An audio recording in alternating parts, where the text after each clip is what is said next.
சென்னை மற்றும் புறநகர பகுதிகளில் வானம் மேகமூட்டத்துடன் காணப்பட்டு விட்டுவிட்டு மழை பெய்து வருகிறது. தென்மேற்கு வங்கக்கடலில் நிலவி வந்த காற்றழுத்த தாழ்வு பகுதி ஆழ்ந்த காற்றழுத்த தாழ்வு பகுதியாக வலு பெற்றுள்ளது.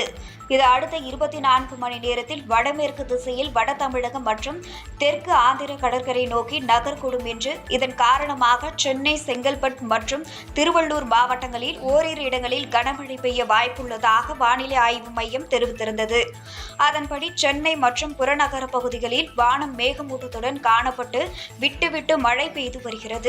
மதியம் 1 மணி அளவில் சென்ட்ரல், எழும்பூர், புரசைவாக்கம், கோடம்பாக்கம், நுங்கம்பாக்கம், கிண்டி, சைதாப்பேட்டை, ஈக்காட்டுத்தாங்கல், அண்ணா நகர், மயிலாப்பூர் உள்ளிட்ட பல பகுதிகளில் மழை பெய்தது.